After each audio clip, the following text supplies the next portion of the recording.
इतना कमजोर हो गए। अच्छा, सड़े गले को तुम सिक्योरिटी प्रोवाइड करते हो रे, शर्म करो रे, शर्म तुम्हारी जिंदगी में। एक व्यापारी को धमकी दी थी, हाँ, उसका पूरी लेकिन आज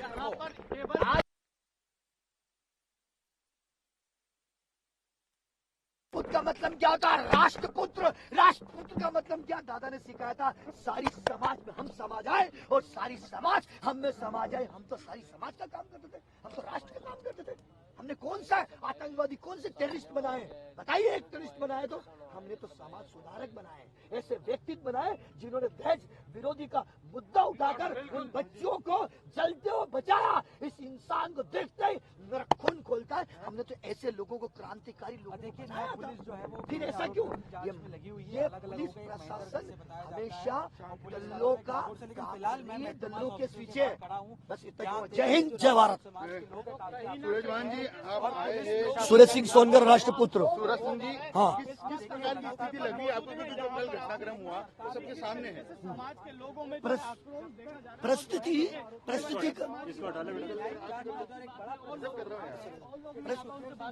हाँ, परिस्थिति का मतलब जो घटनाक्रम हुआ उसको किस तरह देखते हो? और अब तक कोई आरोपी पकड़े नहीं गए। आरोपी नहीं पकड़े गए। आरोपी क्यों नहीं पकड़े गए? आरोपी वालों को सबको पता है आरोपी कहाँ है। यदि प्रशासन चाहती है, यदि प्रशासन चाहे और भारत सरकार का कानून चाहता है तो मंदिर से और मस्जिद से चप्पल चोरी नहीं हो तो एक मुस्लिम कैसे भाग सकता है यहाँ से?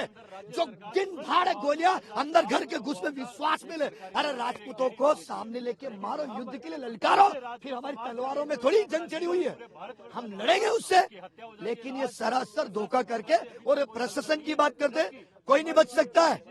मंदिर से चप्पल चोरी नहीं हो सकती, मंदिर से तो फिर वो व्यक्ति कैसे भाग सकता है? कहाँ से भाग सकता है? ये भगाने की भी साजिश भी तो हो सकती है।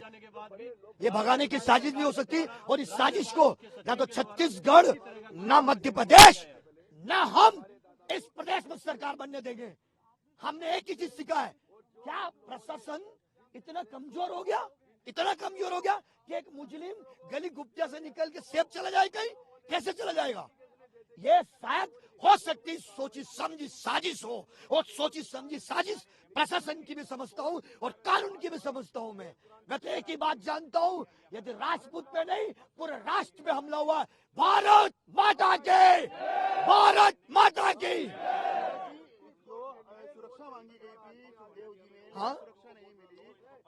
पिछले 1 साल पहले हम बैठे थे, बैठकर मैंने चर्चा की थी, मीडिया के सामने चर्चा की थी, मीडिया से बात की थी कि भैया हमारे राष्ट्रीय अध्यक्ष को पाकिस्तान से धमकी मिली, हमारे राष्ट्रीय अध्यक्ष को अलग जगह से, अलग स्टेटों से धमकी मिली। और उसके लिए क्या करा? उसके लिए क्या किया? उसके लिए इन्होंने क्या किया? आश्वासन भी नहीं दिया। हमने पंचायत भी बैठाई, उसमें भी क्या किया इन्होंने? उससे आश्वासन दिया, दी नहीं। इनको चुनाव की रोटियां सेकनी थी, तब तो इन्होंने काम करके अपने हिसाब से करी है। मेरी एक ही डिमांड है, जो मुस्लिमों से पकड़ा जाए, और मैं तो ये कहूँ कि हमारी भाषा में समझा जाए, तलवार का जवाब तलवार और गोली का जवाब गोली से दिया जाए। बस। मेरा नाम सूरज सिंह सोनगरा। दादा ने मेरे को प्रदेश राष्ट्रीय महासचिव का पद दिया था, और दादा ने मुझे श्री राष्ट्रीय राजपूत प्रदेश अध्यक्ष का पद दिया था, दहेज विरोधी इकाई का। इन्होंने ऐसे महान हस्तियां ऐसे हमारे बीच में बैठी, इन्होंने सिर्फ समाज को सुधारने का काम किया, टेररिस्ट नहीं बनाए। और यदि ये बात सत्य है तो मैं कहता हूँ ये सारा कानून राजस्थान का गल्ला बन चुका है। सूरज जी, अब चूंकि बीजेपी यहाँ पर बहुमत में आ चुकी है, लेकिन मुख्यमंत्री की भी शपथ नहीं हो पाई। मुख्यमंत्री की शपथ, मुख्यमंत्री की शपथ, वारे शपथ, वारे सगुन, वारे बीजेपी, राजपूतों का खून तू कर खून बहाकर तुम शपथ लोगे तो तुम सनातनी नहीं हो। राजपूत का खून यदि इस धरती पे बहा है तो महाराणा प्रताप का बहा है, और राजपूत का खून बहाकर यदि तुम सरकार बनाते और न्याय दिलाए तो तुम सरकार में बैठने के लायक नहीं हो। तुम कायर हो, तुम कायर हो, तुम कायर हो।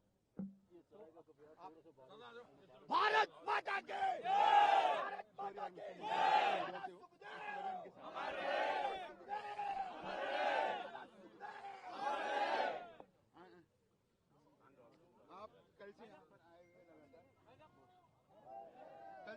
आए हुए हैं, कल से आप आए हुए हैं, क्या पूरी प्रक्रिया को आपको लग रहा है कि न्याय मिल पाएगा? क्योंकि अब तक कुछ नहीं हो पाया।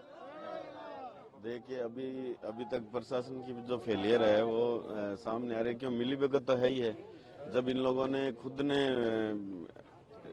इनके लेटर आए, पंजाब पुलिस के आए हैं और राजस्थान ATS के लेटर है, वो सब इनको पहले से आगाह किया था कि भाई इस तरीके से हमने सुरक्षा मांगी थी तो नहीं दिया। और आज भी ये देख लो कि आज इनके कान पे जूं तक नहीं रेंग रही है, तो स्वाभाविक है कि ये सब सिस्टम मिला हुआ है इनका।